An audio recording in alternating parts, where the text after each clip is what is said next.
1. 83. Por outra parte, um ilustrado sacerdote singalês asseverou à autora destas linhas ser coisa sabida que os mais importantes tratados sagrados do cânon budista permaneciam guardados em países e lugares inacessíveis aos pandits europeus, e o saudoso Swami Dayananda Sarasvati, o maior sânscritista indiano de seu tempo, fez idêntica declaração a alguns membros da Sociedade Teosófica a respeito de antigas obras bramânicas, quando o informaram de que o professor Max Muller havia sustentado perante os ouvintes de suas conferências que a teoria de uma revelação primitiva e sobrenatural outorgada aos progenitores da raça humana não encontra hoje senão um reduzido número de partidários. Aquele santo e sábio homem desatou a rir. Sua resposta foi significativa: se o senhor Mokish Muller, como ele pronunciava o nome, fosse um Brahman e viesse procurar-me, eu poderia levá-lo a uma caverna Gupta, uma cripta secreta, perto de Okaymat, nos Himalaias, onde ele não tardaria em certificar-se de que o que transpôs o Kalapani, as negras águas do oceano, da Índia para a Europa, não representa senão fragmentos de cópias inautênticas de alguns trechos dos nossos livros sagrados. Existiu uma revelação primitiva, que ainda se conserva, e não ficará perdida para o mundo, porque nele há de reaparecer. Simplesmente, terão os Mlechas 110 que esperar. Interrogados sobre este ponto, nada mais quis adiantar o Swami. Passou-se isto em Meerut, no ano de 1880. Sem dúvida, foi cruel a mistificação de que foram vítimas, no século passado, em Calcutá, o coronel Leford Sir William Jones, por parte dos Brahmanes, mas foi bem merecida. E no caso não há que censurar senão os missionários e o próprio coronel Leford. Os primeiros, segundo o testemunho pessoal de Sir William Jones 111, foram sobremodo imprudentes ao sustentar que os 110 estrangeiros, não pertencentes à raça ariana, 111 Asiatic Heresiarchs, e, pare.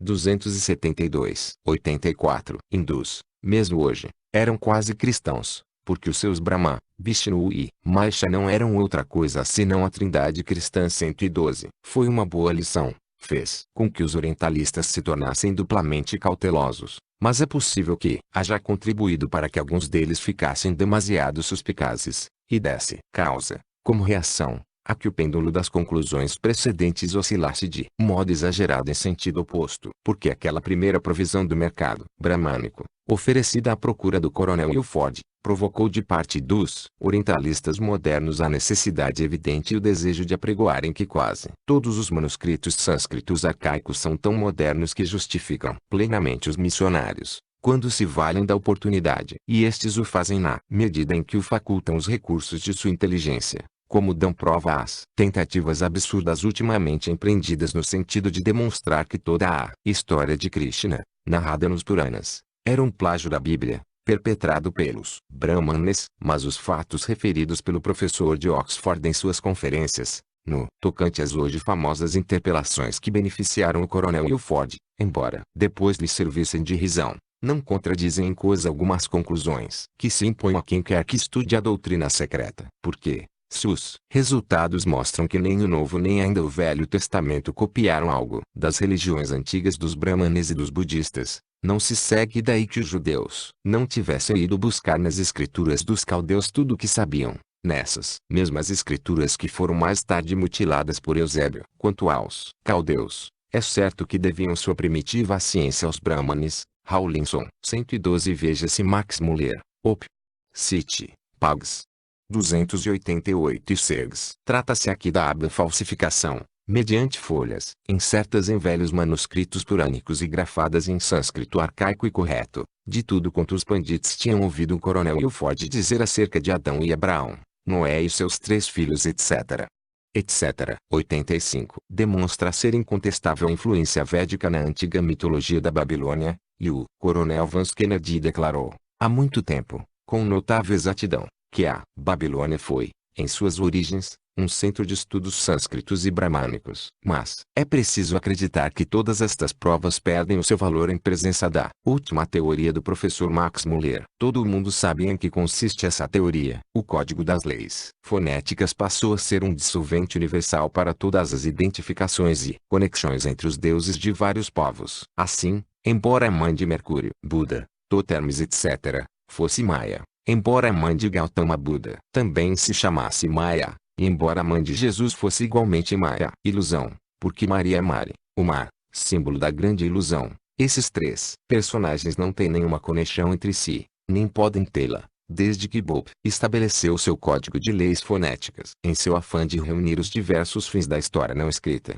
os nossos orientalistas dão um passo por demais ousado quando negam a priori tudo o que se não ajusta às suas conclusões especiais. Assim, enquanto diariamente se fazem novos descobrimentos de grandes artes e ciências, que remontam à noite dos tempos, contesta-se até o simples conhecimento da escrita por algumas das nações mais antigas, que são qualificadas como bárbaras e desprovidas de cultura. No entanto, são ainda visíveis os traços de uma imensa civilização, inclusive na Ásia Central. Tal civilização é indubitavelmente pré-histórica. E como poderia existir civilização sem literatura, de uma ou de outra forma, sem anais ou crônicas? O senso comum deveria ser suficiente para suprir os elos partidos na história das nações que se foram. A muralha gigantesca e ininterrupta de montanhas que circunda todo o planalto do Tibete, desde o curso superior do rio Kwanke até as 86 colinas de Karakorum, foi testemunha de uma civilização que durou milhares de anos, e poderia revelar à humanidade os mais estranhos segredos. Foi num tempo em que as partes oriental e central daquelas regiões,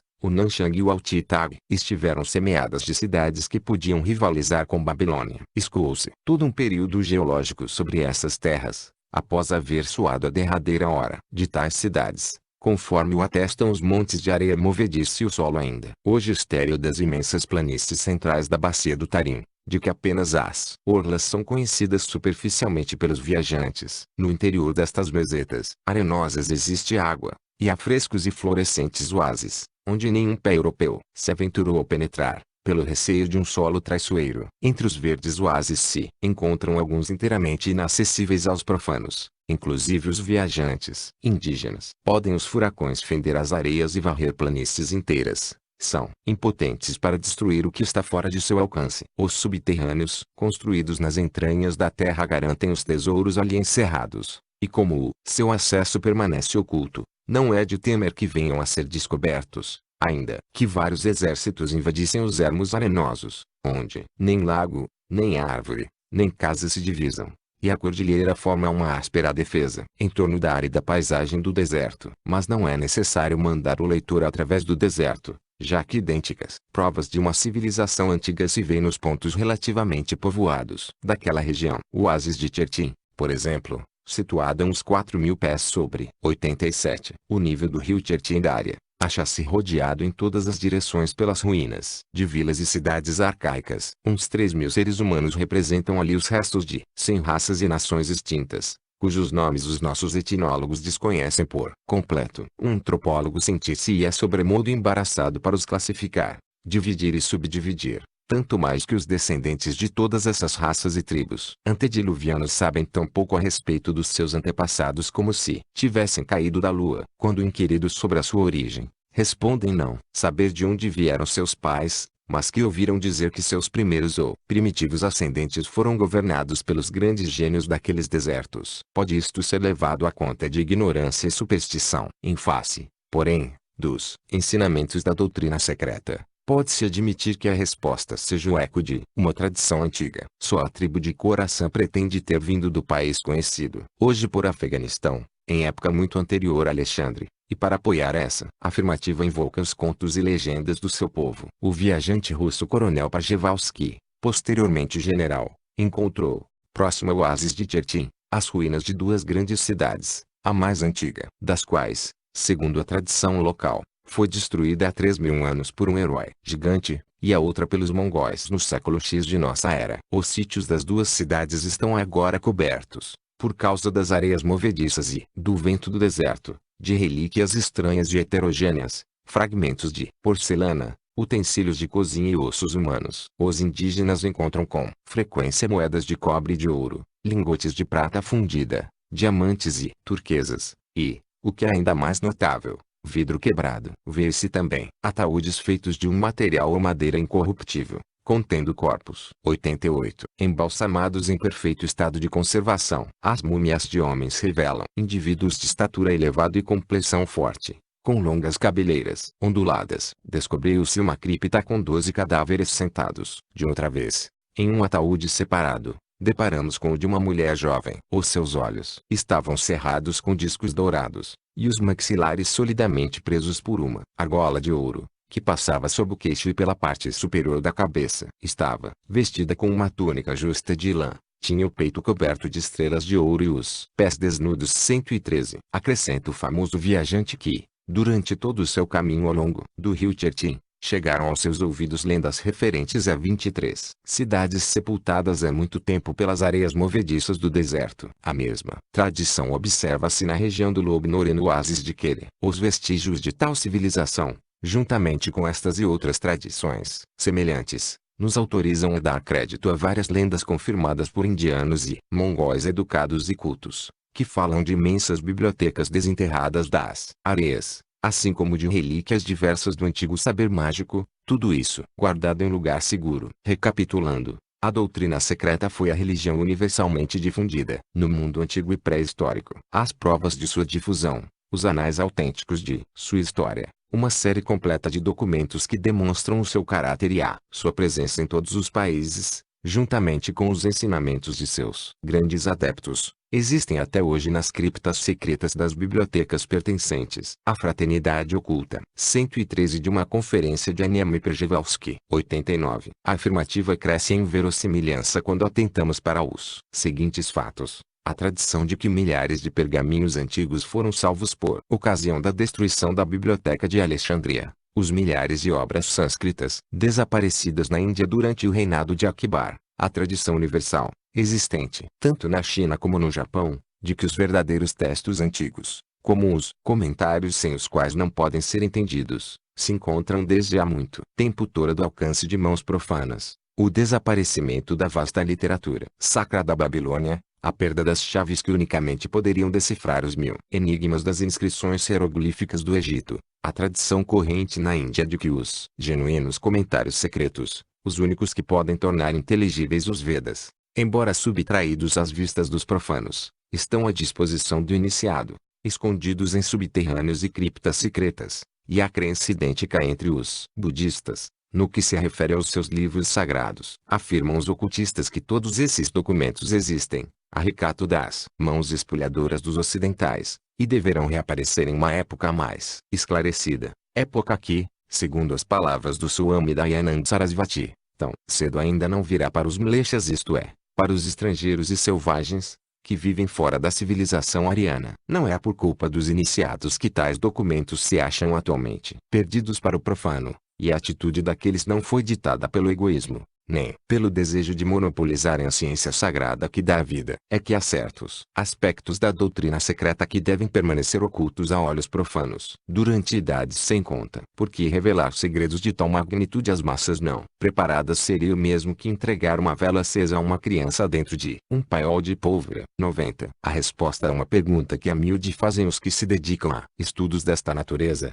quando se deparam com uma afirmativa tal como a anteriormente expressa, pode ser aqui tracejada. Compreendemos, dizem, a necessidade de ocultar do público segredos, como do Vrion, ou seja, o da força que J.W. Cayley, de Filadélfia, acreditava haver descoberto, capaz de destruir a rocha. O que, porém, não podemos compreender é que se veja perigo na revelação de uma doutrina puramente filosófica, qual, por exemplo, a da evolução das cadeias planetárias. O perigo está em que doutrinas como as da cadeia planetária ou a das 7 raças proporcionam, desde logo, uma chave sétupla do homem, pois cada um dos princípios humanos está em correlação com um plano, um planeta e uma raça.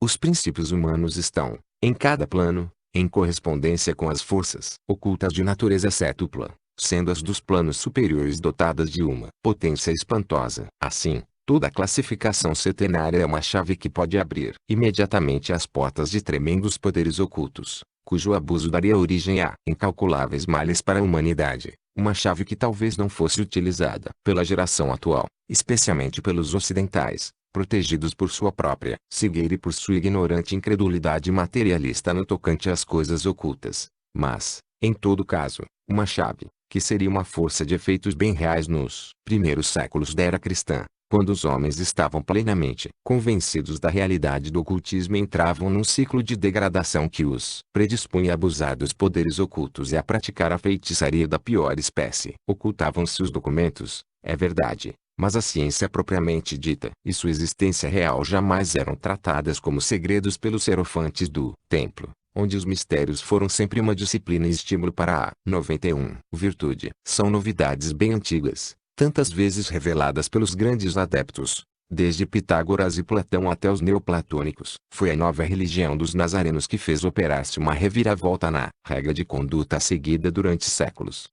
Por outra parte, um fato bastante conhecido e sobremodo curioso, que foi confirmado à autora por um cavalheiro respeitável e digno de fé, adido a uma embaixada russa durante muitos anos, a existência, nas bibliotecas imperiais de São Petersburgo, de vários documentos pelos quais se comprova que, ainda em época recente, quando a franco-maçonaria e as sociedades secretas de místicos floresciam livremente na Rússia, ou seja, em fins do século passado e começo do presente, mais de um místico russo se dirigiu a Tibete atravessando os montes Urais, para adquirir o saber e a iniciação nas criptas desconhecidas da Ásia Central. E mais de um regressou, anos depois, com um tesouro de conhecimentos que lhe não seria dado encontrar em nenhum lugar da Europa. Poderíamos citar inúmeros casos, inclusive nomes bem conhecidos, se tal publicidade não tivesse o inconveniente de causar constrangimento aos descendentes, que ainda vivem, das famílias desses modernos iniciados. Quem desejar certificar-se do fato não precisará senão consultar os anais e a história da franco-maçonaria nos arquivos da metrópole russa. Tudo isso vem corroborar afirmações tantas vezes repetidas,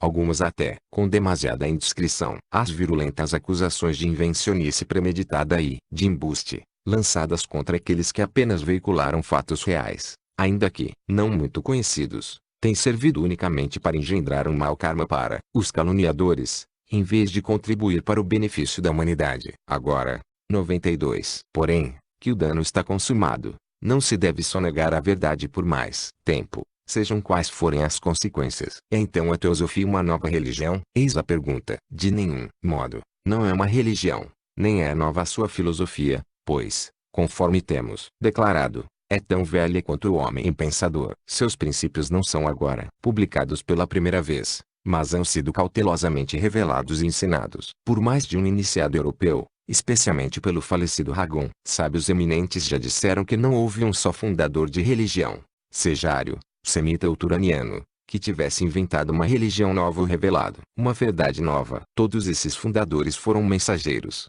não mestres originais, e autores de formas e interpretações novas. Mas as verdades, em que se apoiavam seus ensinamentos, eram tão antigas quanto o gênero humano. Assim, escolhiam e ensinavam às multidões uma ou mais de uma dessas grandes verdades, reveladas oralmente à humanidade nos seus primórdios, preservadas e perpetuadas por transmissão pessoal, feita de uma outra geração de iniciados no a dita dos templos durante os mistérios, realidades visíveis tão somente para os verdadeiros sábios e videntes. Desse modo, cada nação recebeu a seu tempo algumas das verdades aludidas, sob o véu de seu próprio simbolismo, local e peculiar, simbolismo que, com o correr dos anos, evolucionou para um culto mais ou menos filosófico, um panteão de aparência mítica. É por isso que Confúcio, na cronologia histórica um legislador muito antigo, mas um sábio bem moderno na história do mundo, foi assinalado pelo Dr. Lege 114 como um mensageiro,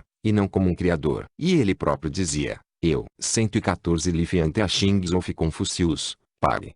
96. 93. Não faço mais que transmitir. Não posso criar nenhuma coisa nova. Creio nos antigos, e portanto os venero 115. A autora também os venera e neles acredita, assim como nos modernos, herdeiros de sua sabedoria. E, com essa dupla fé, transmite agora, a todos aqueles que o desejem, o que ela própria recebeu e aprendeu. Aos que lhe recusem o testemunho, e que serão a grande maioria, não guardará o menor ressentimento, pois, negando, eles estão no seu direito, do mesmo modo que ela assiste-o de afirmar. As duas partes estarão contemplando a verdade de ângulos inteiramente diversos. Segundo as regras da crítica científica, deve o orientalista rejeitar a priori toda proposição que ele não possa cabalmente verificar por si mesmo. E como poderia um sábio ocidental aceitar, por ouvir dizer, coisas sobre as quais nada conhece? Em verdade, O que se contém nestes volumes foi recolhido tanto de ensinamentos orais como escritos. Esta primeira apresentação da doutrina esotérica se acha baseada nas instâncias,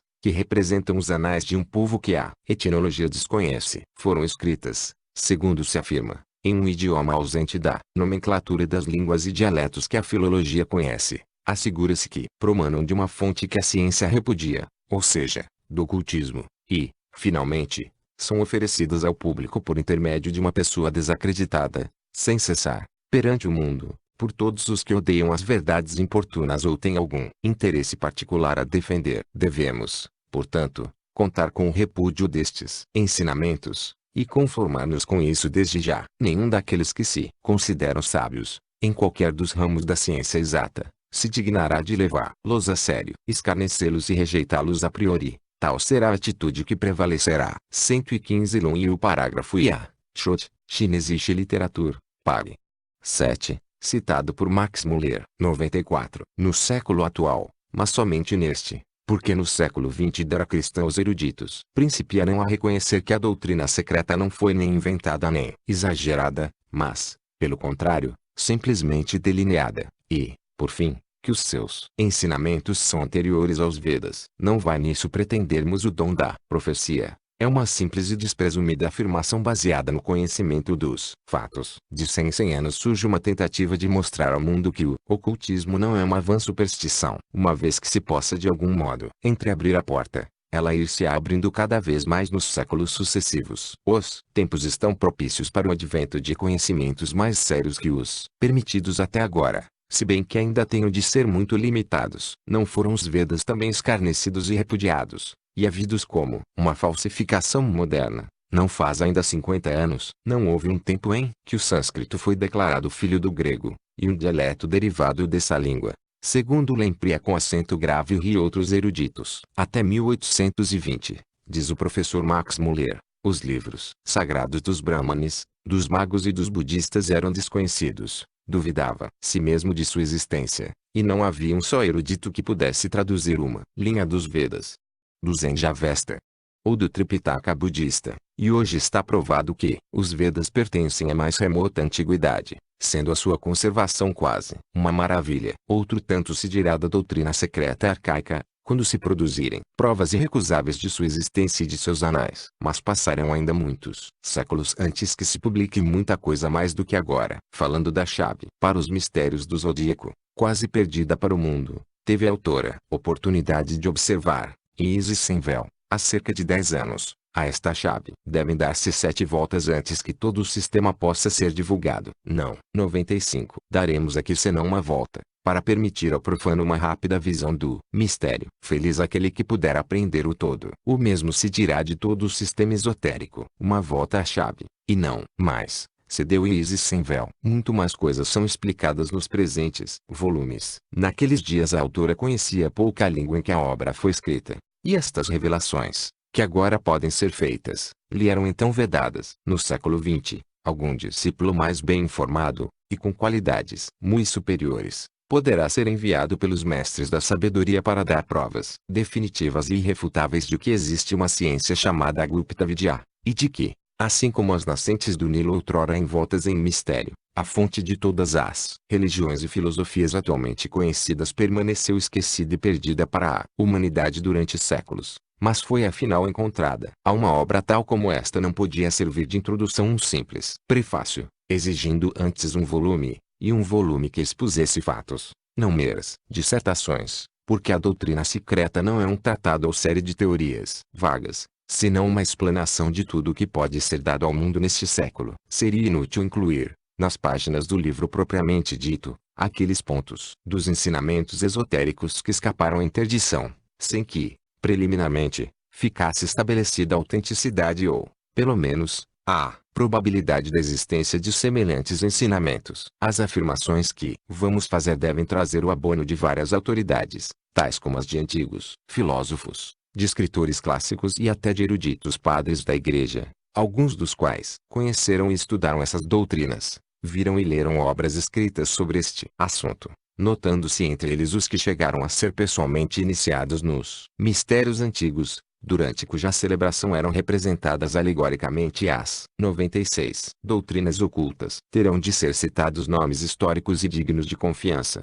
autores bem conhecidos, antigos e modernos, de competência indiscutível, julgamento reto e veracidade comprovada, nomeados também alguns dos mais esclarecidos e famosos discípulos das artes e ciências secretas, juntamente com os mistérios destas últimas, tal como foram divulgados, ou melhor, apresentados ao público, em sua estranha forma arcaica. Como proceder? Qual o melhor caminho para alcançar esse objetivo? Eis a questão que nos temos sem cessar proposto. Para tornar mais claro o que temos em mente, vamos tentar uma comparação. Quando um viajante, procedente de regiões bem exploradas, chega de súbito às fronteiras de uma terra incógnita, circundada e oculta vista por imensa barreira de rochas inacessíveis, pode, apesar disso, negar-se a reconhecer que se viu frustrado em seus planos de observação. O obstáculo o impede de passar adiante. Mas, se lhe não é dado visitar pessoalmente a misteriosa terra, pode, sim, encontrar meios de examiná-la do ponto mais próximo e que tem acesso. Auxiliado pelo conhecimento das paisagens que deixou atrás,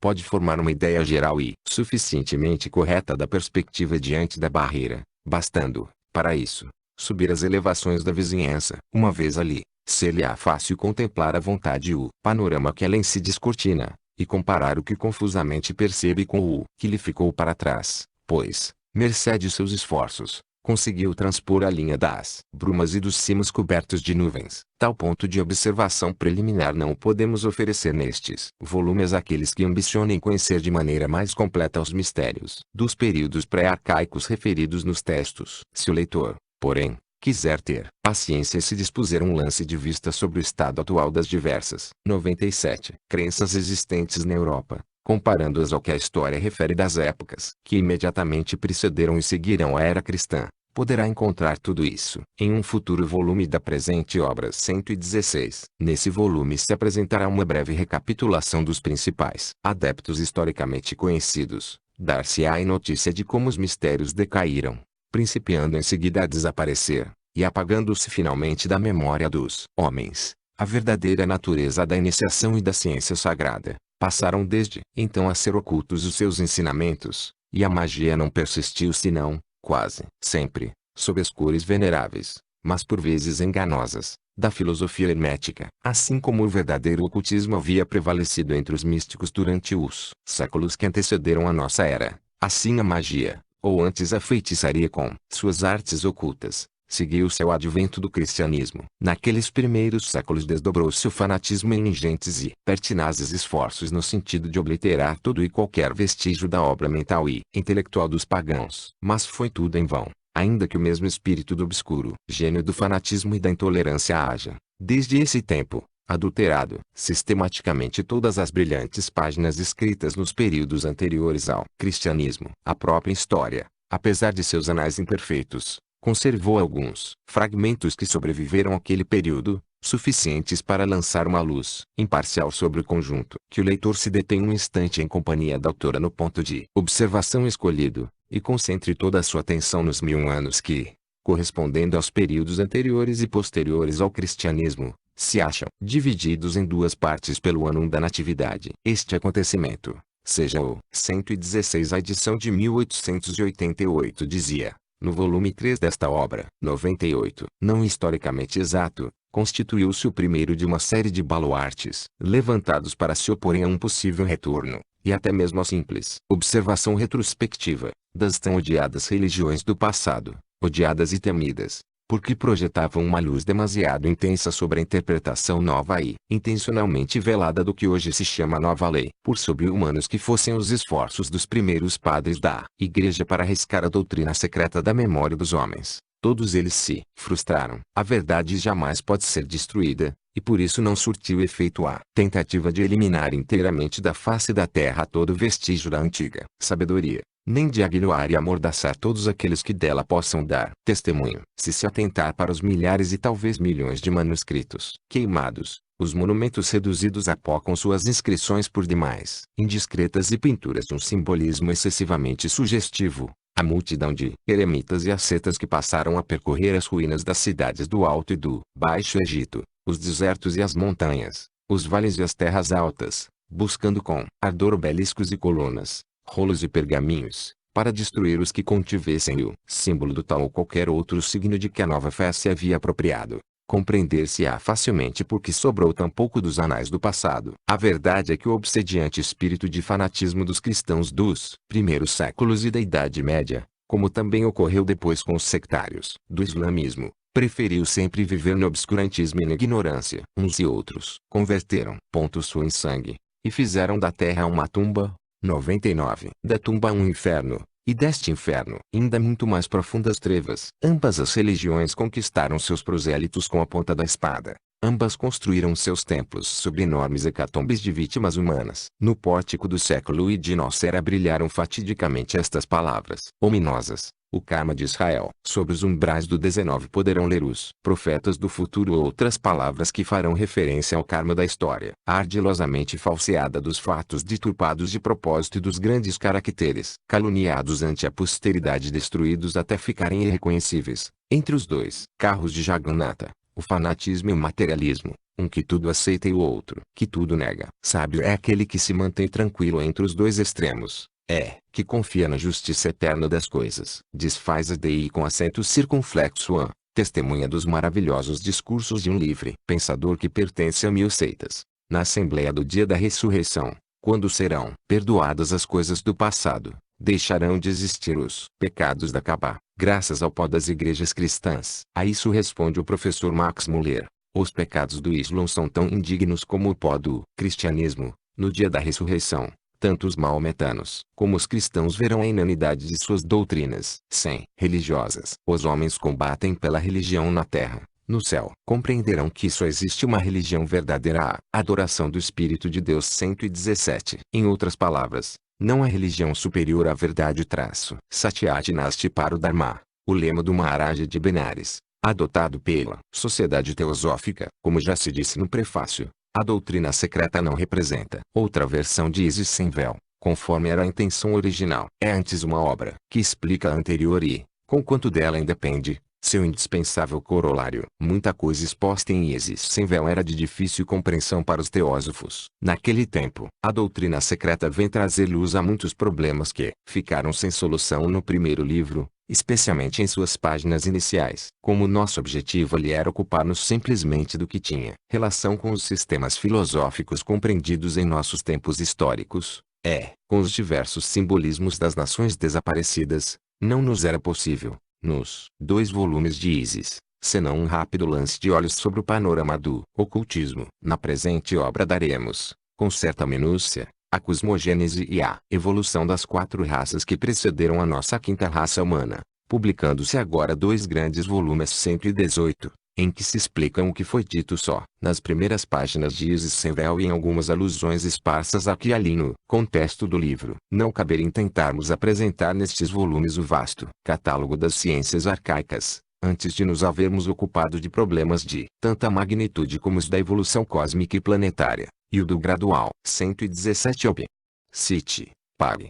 257. 118 da primeira edição inglesa. 101. Desenvolvimento das misteriosas humanidades e raças que precederam a nossa humanidade adâmica. Assim, a tentativa que ora se empreende para esclarecer alguns mistérios da filosofia esotérica nada tem a ver, em verdade, com a obra anterior. Permita-se que a autora dê um exemplo, à guisa de explicação. O volume de Isis começa com uma referência a um livro antigo. É tão antigo que, se os antiquários contemporâneos meditassem sobre suas páginas durante horas e dias intermináveis, nem assim chegariam a pôr-se de acordo quanto à natureza do material em que foi escrito. É o único exemplar original que atualmente existe. O mais velho documento hebreu referente à sabedoria oculta, o Sipra Tzeniot, é uma compilação daquela vetusta obra, feita numa época em que a mesma já era considerada uma relíquia literária. Uma de suas vinhetas representa a essência divina emanando de Adão. 119.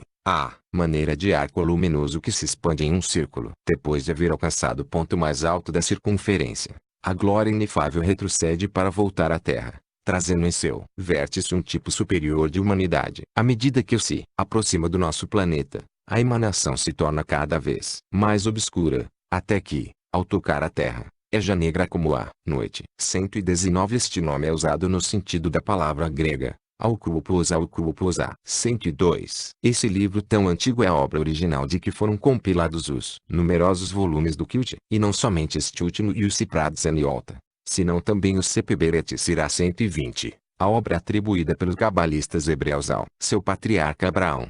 O Shulking, a Bíblia primitiva da China, os volumes sagrados do Totermes egípcio, os Puranas da Índia, o livro dos Números caldeu, e o próprio Pentateuco, são todos derivados daquele pequeno livro. Reza a tradição que foi escrito em Senzar, a língua secreta dos sacerdotes, consoante as palavras dos seres divinos que o ditaram aos filhos da luz, na Ásia Central, quando se iniciava a nossa quinta raça. Naqueles tempos o Senzar era conhecido dos iniciados de todas as nações, e os antepassados dos toltecas o entendiam tão bem como os habitantes da perdida Atlântida. Estes últimos o herdaram, por sua vez, dos sábios da terceira raça, os Manushis, que o aprenderam diretamente dos Devas da segunda e da primeira raça. A vinheta de que se fala em Isus relaciona-se com a evolução destas raças e com a da nossa humanidade das raças quarta e quinta. Durante a ronda ou Manvantara de Vaivasvata, cada ronda se compõe de yugas, dos 6 períodos da humanidade, 4 dos quais já se passaram em nosso ciclo de vida,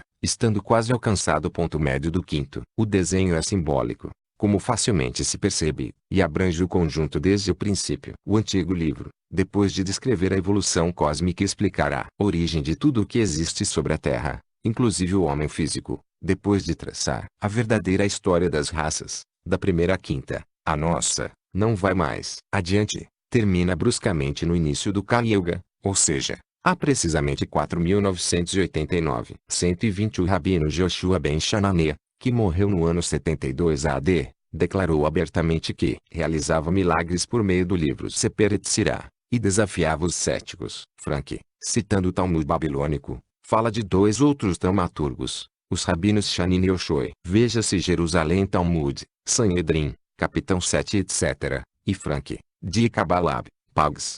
55. 56. Muitos dos ocultistas, alquimistas e cabalistas da Idade Média pretenderam a mesma coisa, e o último dos magos modernos, Eliphas Levi, o assegura publicamente em seus livros de magia. 103 anos, quando se deu a morte de Krishna, o resplandecente deus solar, que foi um herói e grande reformador daqueles tempos.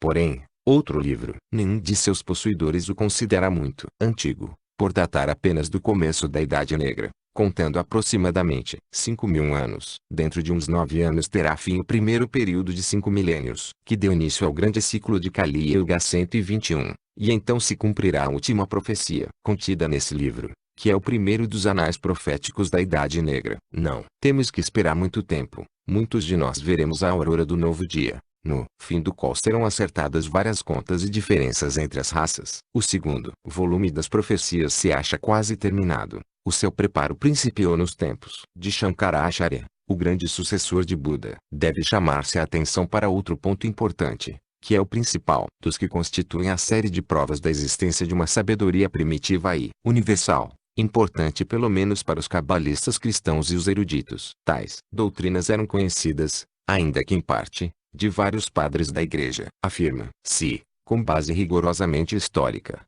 que Orígenes, Sinésio e até mesmo Clemente de Alexandria haviam sido iniciados nos mistérios, antes de reunirem, sob um véu cristão, o sistema dos gnósticos ao neoplatonismo da escola de Alexandria. E mais ainda, alguns dos ensinamentos secretos, não todos, foram conservados no Vaticano, e desde então passaram a fazer parte integrante dos mistérios. Sob a 121 nota da edição de Adyar, 1938, pag. 65. HPB escreveu no Vaan, em dezembro de 1890, pag. 2. Se quereis realmente ajudar a nobre causa, deveis fazê-lo agora, porque dentro de mais alguns anos os vossos esforços, assim como os nossos, serão improfícuos. Estamos em plena metade das trevas egípcias do Kali Yuga, a Idade Negra, cujo primeiros 5.000 anos, seu primeiro ciclo sombrio, estão prestes a findar neste mundo, entre 1897 e 1898. A menos que sejamos bem-sucedidos em colocar a ST, antes dessa data, na posição segura da corrente espiritual, ver-se-á ela projetada irremediavelmente no abismo da frustração, e as gélidas ondas do esquecimento se fecharão sobre a sua cabeça condenada. Desse modo, terá ingloriamente perecido a única associação cujo objeto, normas e propósitos originais correspondem, sob todos os aspectos e particularidades, se levados a cabo sem desfalecimentos, ao mais profundo e essencial pensamento de todos os grandes adeptos reformadores, o esplêndido sonho de uma fraternidade universal do homem. 104. Forma de aditamentos que, desfigurados, a Igreja Latina introduziu no programa cristão original. Como exemplo, temos o dogma da Imaculada Conceição, hoje materializado. Explicam-se por isso as grandes perseguições movidas pela Igreja Católica Romana ao ocultismo, à maçonaria e ao misticismo heterodoxo em geral. Os dias de Constantino foram o último ponto crítico da história, o período da luta suprema que acabou por destruir as velhas religiões no mundo ocidental, em favor do novo credo, edificado sobre os corpos daquelas. Desde então, a perspectiva de um passado remoto, de períodos pré-históricos anteriores ao dilúvio e ao Jardim do Éden, começou a ser interceptada por todos os meios, lícitos e ilícitos, aos olhares indiscretos e às indagações da posteridade. Todas as saídas foram interditadas, e destruídos todos os documentos que podiam estar ao alcance. Contudo, entre esses documentos, assim eliminados ou mutilados, ficou ainda um saldo suficiente para nos autorizar a dizer que neles se continha toda a prova exigível da existência de uma doutrina máter. Alguns fragmentos escaparam aos cataclismos geológicos e políticos, para contar a sua história, e o que se salvou demonstra que a sabedoria secreta foi em tempos a única fonte, a fonte perene e inesgotável de que se alimentavam todas as correntes, as religiões posteriores dos diversos povos, desde a primeira à última. A fase que se inicia com Buda e Pitágoras, e finda com os neoplatônicos e os gnósticos, é o único foco que a história nos depara, aonde pela última vez convergem os cintilantes raios de luz emanados de idades remotíssimas e não obscurecidos pelo fanatismo. Tudo isso evidencia a necessidade, em que se viu frequentemente a autora, de invocar fatos recolhidos do mais vetusto passado com apoio em provas 105 fornecidas pelo período histórico. Não dispunha de outros meios à sua disposição. Corria o risco de sofrer, uma vez mais, a acusação de falta de método e de sistema. É preciso, porém, que o público seja inteirado dos esforços de muitos adeptos que viveram no mundo, de poetas e escritores clássicos iniciados de todos os tempos, para conservar nos anais da humanidade pelo menos o conhecimento da existência de tal filosofia, se não o de seus verdadeiros princípios. Os iniciados de 1888 seriam realmente um mito incompreensível, se não ficasse demonstrado que outros iniciados semelhantes existiram em todas as épocas da história. E somente é possível fazê-lo citando os capítulos e versículos dos livros que se referiram a esses grandes personagens, aos quais precedeu e seguiu uma longa e interminável série de outros mestres nas artes ocultas, assim anteriores como posteriores ao dilúvio. Esse é o único meio de comprovar, com o testemunho meio histórico e meio tradicional, que a ciência do oculto e os poderes que o homem confere não representam nenhuma ficção, mas fatos tão velhos quanto o próprio mundo. Aos meus juízes, pretéritos e futuros, nada tenho, portanto, que dizer. Sejam eles críticos sinceros ou esses derviches literários que fazem tanto alarido e julgam uma obra pela popularidade ou impopularidade do autor, e, sem atentar no seu conteúdo, investem contra ela, à maneira de bacilos mortíferos nos pontos mais fracos do corpo. Não me preocupam tampouco aqueles caluniadores de cabeça vazia, em número reduzido felizmente, que esperam atrair para si a atenção do público lançando descrédito sobre todo escritor cujo nome é mais conhecido que os deles, e assim ladram e escumam ante a própria sombra. Estes sustentaram, durante alguns anos, que as doutrinas expostas em Teosopiste, e mais tarde, no Esoteric Budismo, haviam sido inventadas pela autora que escreve estas linhas, e agora, variando inteiramente de tática, denunciam Isis sem véu e todas as demais. 106. Obras como Plágios de Elipas Levi, de Paracelso e Mirabile Dictu, do budismo e do brahmanismo, é o mesmo que acusar Renan de haver roubado dos evangelhos a sua vida de Jesus, e Max Muller os seus livros sagrados ao Oriente, ou seus fragmentos, das filosofias dos Brahmanes e de Gautama Buda. Mas ao público em geral, e aos leitores de A Doutrina Secreta em particular, posso repetir o que nunca deixei de afirmar, e que agora sintetizo nas palavras de Montaigne: senhores, eu fiz apenas um ramalhete de flores escolhidas, nele nada existe de meu, a não ser o laço que as prende. Rompei o cordão ou desatai o laço, como vos parecer melhor. E quanto ao ramalhete de fatos, jamais podereis destruí-lo. Podeis ignorá-lo, e nada mais. Concluiremos com mais algumas palavras a propósito deste primeiro volume. Na introdução, que serve de prefácio à parte de uma obra que versa principalmente sobre cosmogonia, pode parecer que alguns pontos focados se encontrem fora de lugar, mas outras considerações, além das que foram mencionadas, assim nos obrigaram a proceder. É natural e inevitável que cada um dos leitores julgue as nossas afirmações através do prisma de seus próprios conhecimentos, experiência e foro íntimo. E este é um fato que a autora deve sempre levar em conta. Daí a necessidade de referir-se frequentemente,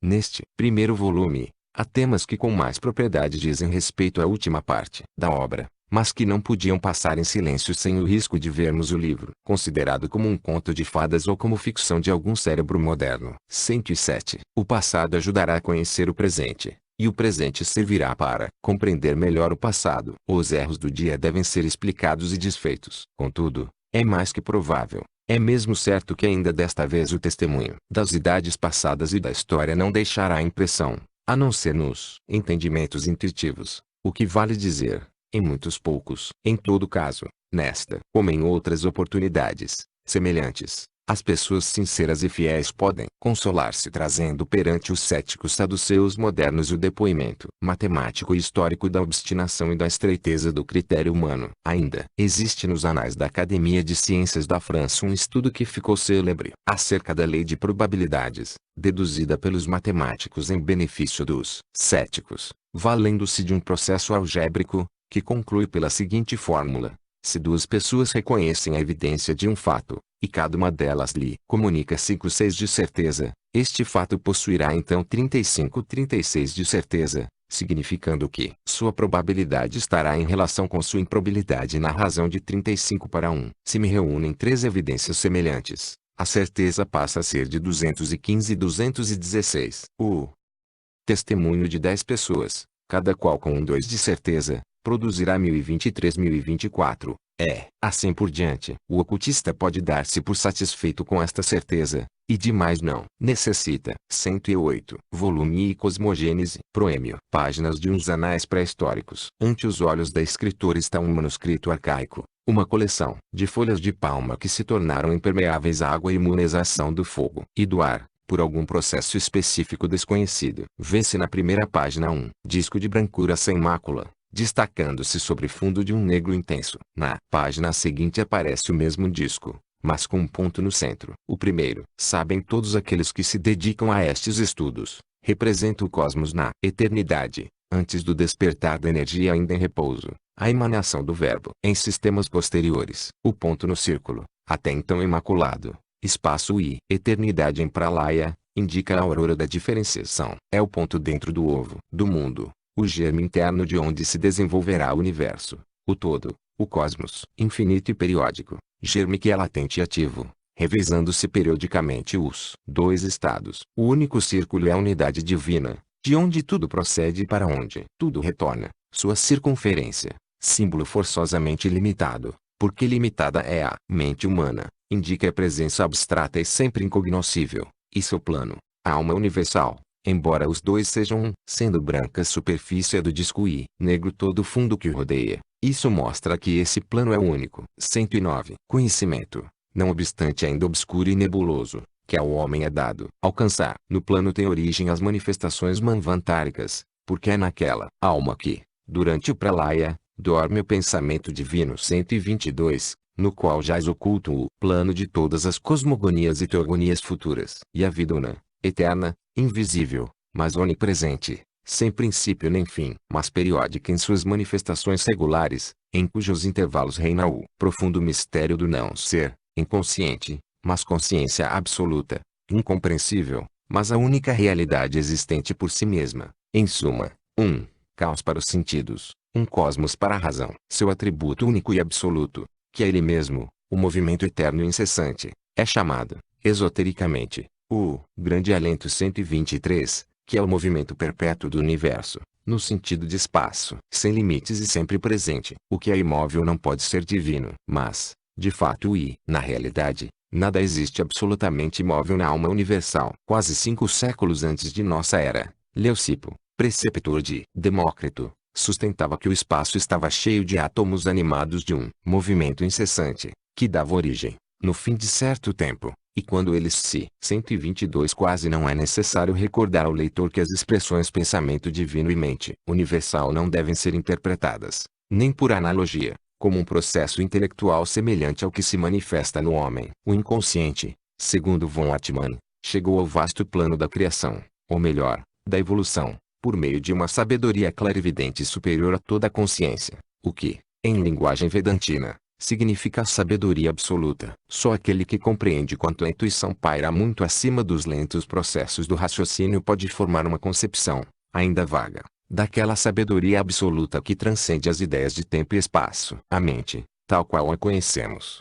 se resolve em uma série de estados de consciência, cuja duração, intensidade, complexidade e demais atributos são variáveis, baseando-se todos, em última análise, na sensação, que é sempre maia. A sensação, aliás, implica necessariamente limitação. O Deus pessoal do teísmo ortodoxo percebe, pensa e sente emoções, arrepende-se e deixa-se tomar de grande ira. Mas a noção desses estados mentais leva claramente consigo o indispensável postulado da exterioridade dos estímulos excitantes, por nada dizer da impossibilidade de atribuir caráter imutável a um ser cujas emoções flutuam ao sabor dos acontecimentos que se passam no mundo ao qual preside. O conceito de um Deus pessoal como imutável e infinito é, portanto, antipsicológico e, o que é pior, antifilosófico. 123 Platão demonstra ser um iniciado quando em Sócrates diz que é derivado do verbo quem, mover, correr, porque os primeiros astrônomos que observaram os movimentos dos corpos celestes chamaram os planetas que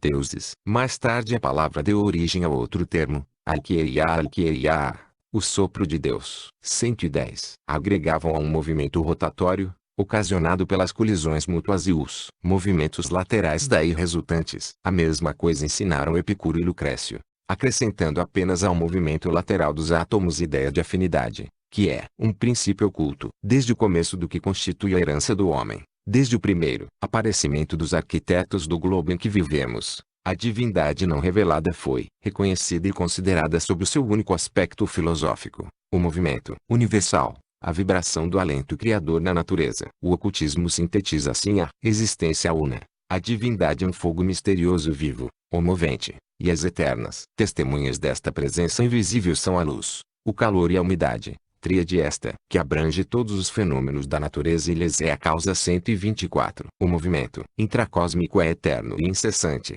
o movimento cósmico, o que é visível ou objeto da percepção, é finito e periódico. Como eterna abstração, é o sempre presente. Como manifestação, é finito, na direção do futuro e na direção do passado, sendo estes dois o alfa e o ômega das reconstruções sucessivas. O cosmos, o númeno, não tem nada que ver com as relações causais do mundo fenomenal. Só em relação à alma intracósmica, ao cosmos ideal no imutável pensamento divino aqui, podemos dizer, jamais teve começo, nem jamais terá fim. Quanto ao seu corpo ou organismo cósmico, ainda que se não possa dizer que haja tido uma primeira. 124 Os nominalistas, entendendo, com Berkeley, que é impossível formar-se uma ideia abstrata do movimento independentemente do corpo que se move. Principies of Human Knowledge, Introdução, 10. Graus Parágrafo, podem perguntar, que é o corpo produtor de tal movimento? Será uma substância? Então credes em um Deus pessoal? Etc. Etc. Nós daremos a resposta mais tarde, em outra parte do presente livro. Por enquanto, reivindicamos nossa posição de conceptualistas, contrária às opiniões materialistas de Rosselini sobre o realismo e o nominalismo. Revelou a ciência, pergunta Wade Close, um de seus mais hábeis defensores, algo que possa contravir ou opor-se às antigas palavras em que se acha expressa a essência de todas as religiões passadas, presentes ou futuras, conduzir-se com retidão, ser compassivo e permanecer com humildade perante Deus. Estamos de acordo, contanto que seja a palavra Deus entendida, não no sentido do antropomorfismo grosseiro que constitui ainda a estrutura de nossa teologia atual, mas como conceito simbólico daquilo que é vida e movimento no universo. Conhecê-lo, na ordem física, é conhecer o tempo passado, presente e futuro, na existência das sucessões de fenômenos, e conhecê-lo, na ordem moral, é conhecer o que foi, é e será, dentro da consciência humana. Veja-se Ciência Anti-Emotion,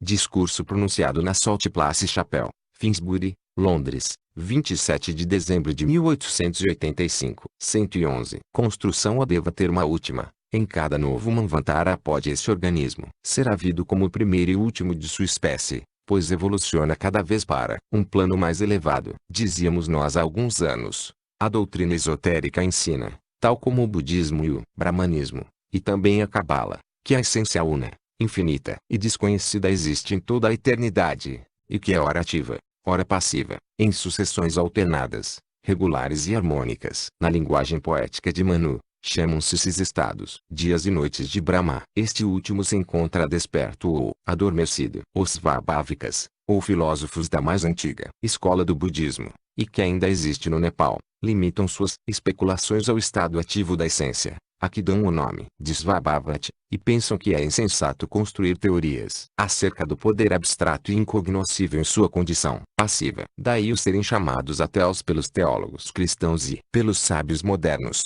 incapazes uns e outros de compreender a lógica profunda daquela filosofia. Os teólogos não querem admitir outro Deus senão o que personifica as potências secundárias que deram forma ao universo visível, aquele que passou a ser o Deus antropomórfico dos cristãos, o Jeová masculino, branindo no meio dos trovões e dos raios. Por sua vez, a ciência racionalista considera os budistas e os Svabhavikas como os positivistas das idades arcaicas. Se 112 olharmos a filosofia destes últimos em apenas um de seus aspectos, poderão os nossos materialistas ter razão à sua maneira. Sustentam os budistas que não há Criador, mas uma infinidade de potências criadoras, que formam em seu conjunto a substância una e eterna, cuja essência é inescrutável e, por conseguinte, insuscetível de qualquer especulação por parte de um verdadeiro filósofo. Sócrates recusava-se invariavelmente a discutir sobre o mistério universal, e nem por isso ocorreu a ninguém acusá-lo de ateísmo,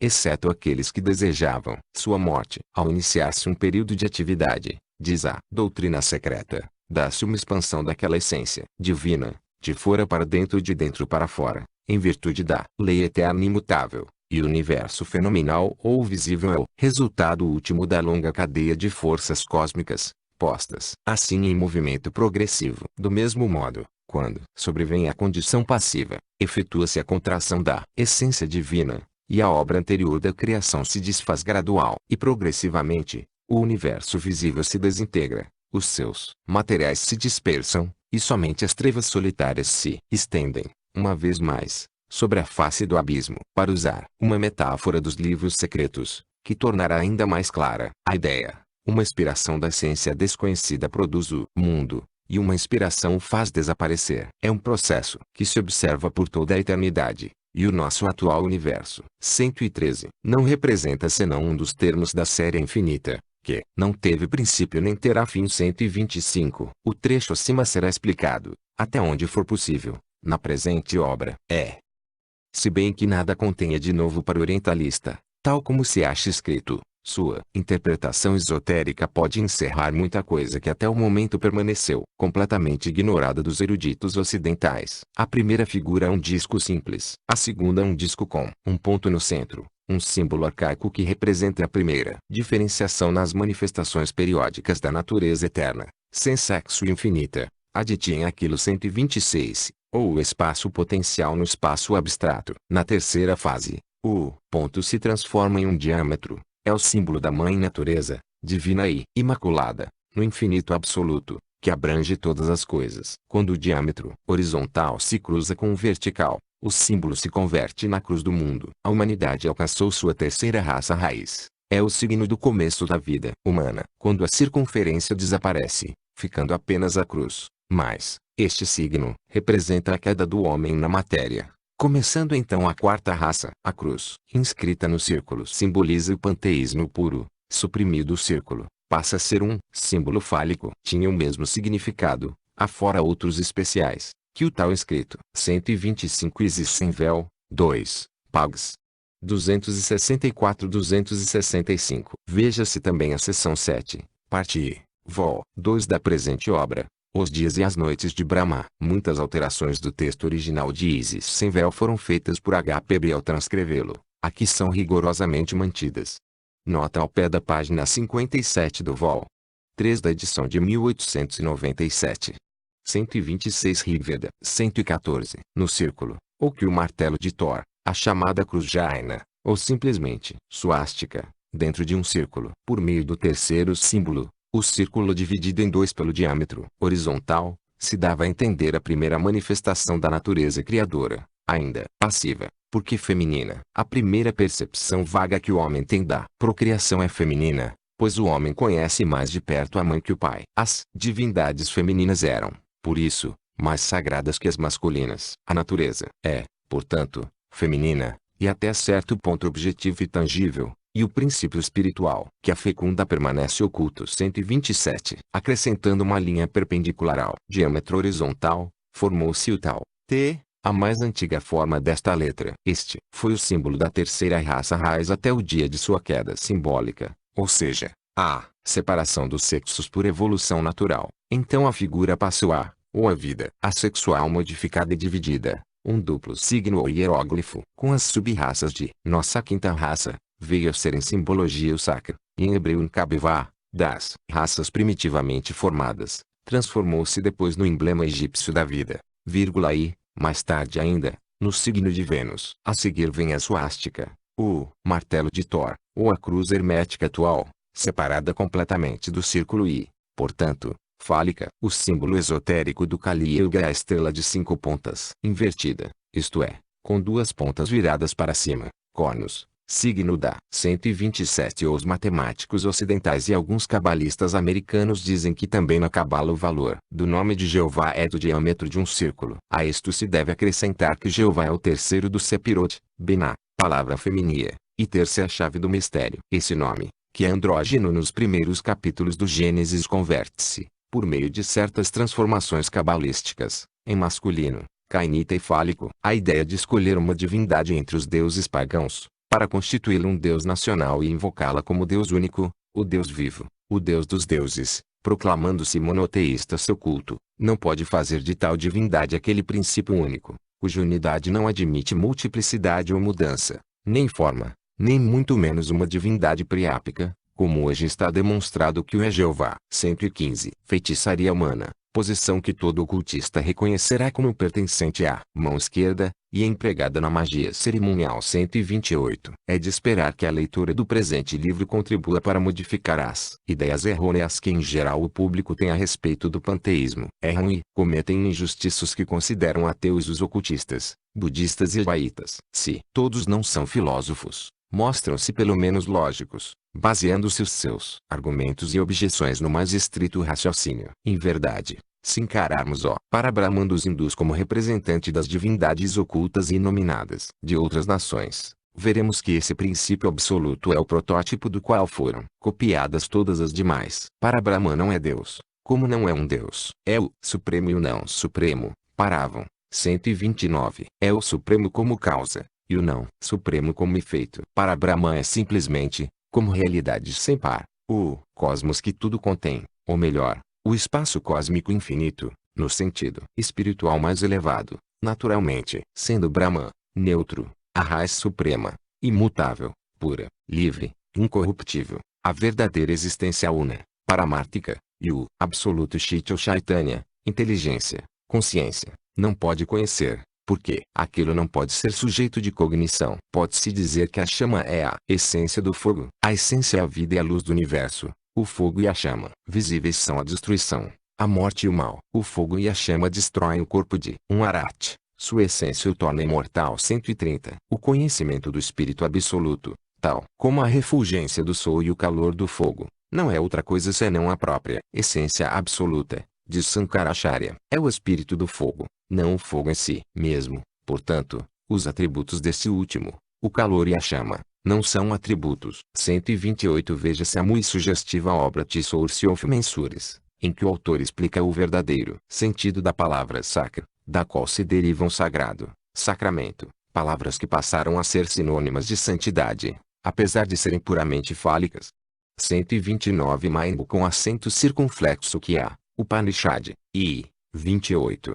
130. Bodhimur, livro 2. 116. Do Espírito, e sim daquilo de que o espírito é a causa inconsciente. Não é a proposição anterior a verdadeira chave da filosofia dos últimos Rosacruzes. Para Brahman, em suma, é a agregação coletiva do cosmos em sua infinidade e eternidade, o aquilo e o isto. Aqui se não podem aplicar agregados. Distributivo 131. No princípio isto era ele mesmo, somente 132. O grande Sankaracharya esclarece que isto se refere ao universo, Jagat, e que as palavras no princípio significam, antes da reprodução do universo fenomenal. Quando, pois, os panteístas se fazem eco dos Upanishads, que declaram, como também a doutrina secreta, que isto não pode criar, não estão negando a existência de um criador, ou melhor, de um agregado coletivo de criadores. O que fazem é simplesmente recusar, com muita lógica, atribuir o ato de criação, especialmente o da formação,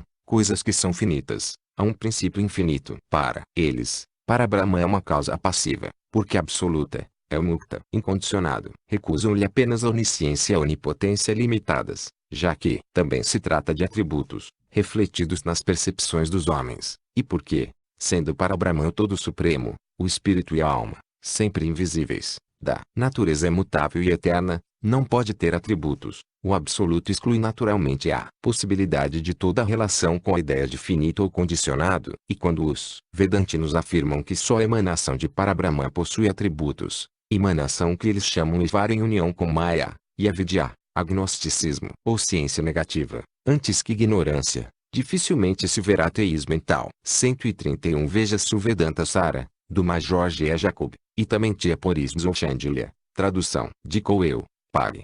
42. 132 Aitareya Upanishad. 117. Concepção 133. Pois que é impossível existirem dois infinitos ou dois absolutos em um universo, que se supõe sem limites, como se há de conceber aquela existência em si mesma criando pessoalmente, para os sentidos e percepções dos seres finitos, aquilo é o não ser, no sentido de que é a sedade una, porque neste